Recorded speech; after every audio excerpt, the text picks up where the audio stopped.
Good morning, welcome back to the channel. I might be the Raven. Today we're talking about one of my favorite slasher franchises. We're talking about Scream. I went and saw the new Scream on Friday, and I gotta say, it was a good movie. I allowed myself some time to digest it a little bit, and today we are going to be ranking them. Though I do gotta say disclaimer, I like all the movies. We're just giving just more of a full fun ranking, okay? Starting off at number 5, we have Scream. Number 3, the writers didn't return for this movie, and I didn't know that up until looking into some of the stuff before seeing Scream 5, and honestly, it really shows. The movie was just very lackluster overall at times as well, but I think that it comes back to the fact that even though Wes Craven returned, they didn't get the writer.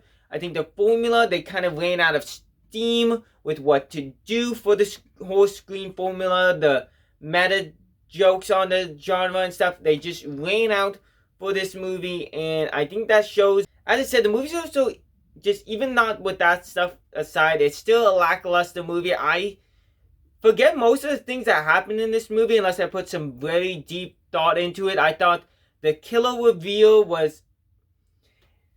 it just didn't hold up. I think his name was Roman or Ronan. I think overall him just was not compelling either. It just kind of fell into the category that a lot of other slasher movies did with their sequels, where it just, some of the add-ons and stuff to the previous movies, that just was not good. The voice changer, where it can imitate other people's voices, was also just overall made no sense for a movie that is supposed to kind of just, it is supposed to be grounded in reality for the most part. So overall, it just was not the best. Though I do gotta say, yet again, I don't hate any of these movies, even though it really sounds like I do right now. Going to number 4, we have Scream. Number 4, I gotta say, yet again, I do like this movie.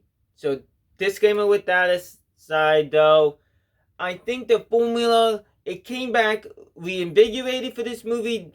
I do think the writer returned for this movie, so that might have helped. But overall, it just, the time waiting between, I think it was like 11 or so years, maybe more, before they released this, it allowed the movie to kind of come back with a new fire. Not only that, it had the modern slasher movies to kind of poke fun at, which also helped it to kind of go back and be able to do a new set of meta jokes and some new thing with the rules and stuff like that.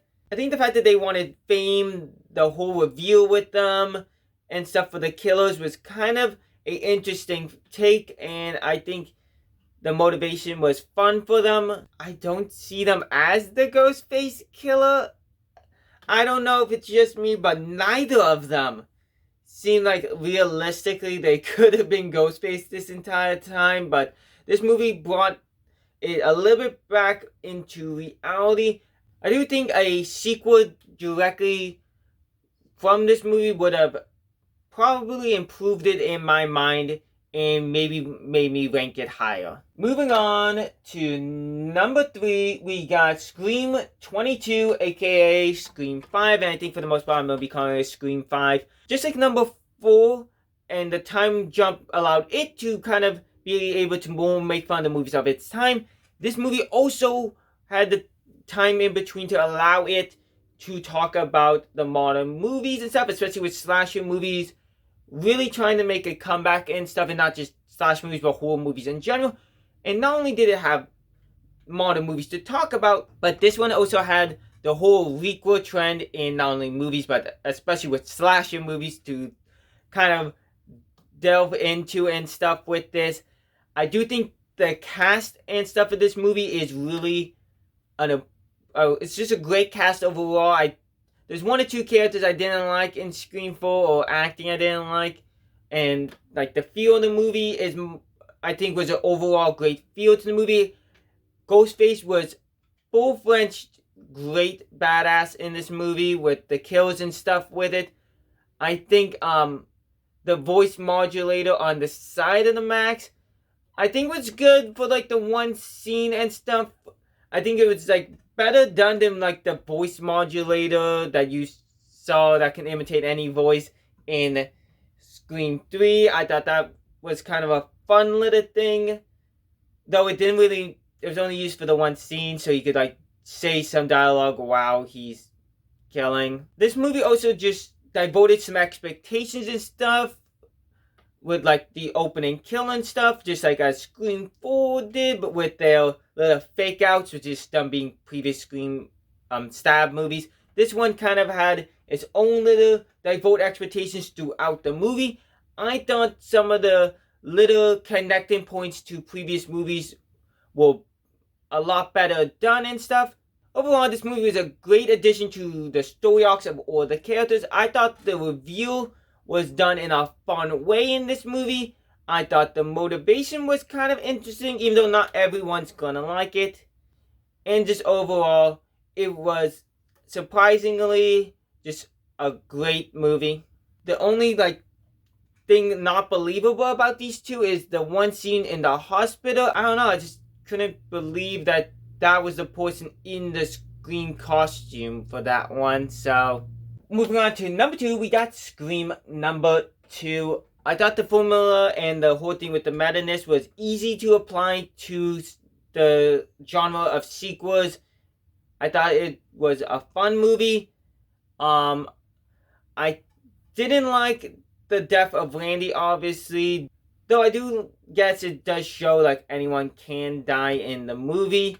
I thought the reveal at the end was kind of, it was okay. It was just not believable with the whole thing with Billy Loomis's mom. It connected the stories, but she did not feel believable. Like, I don't think she would have done any of the kills. Granted, she had the other person to do with, but like for them to like how they met and stuff was just so like what? Like they met on like the internet. Overall, everything else about the movie was just spot on. Number 1 is obviously Scream number 1. This movie redefined the genre. I think the formula was that the other movies tried to go off of was just on point. I think the mystery aspect was on point for this one, while certain movies it was kind of easier for some people to predict the killer and stuff. I think the whole thing with who done it was done better than any other of the movies in this whole franchise.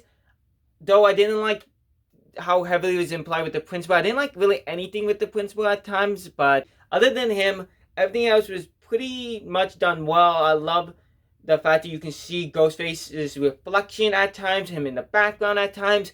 I don't think really any other movies did that much.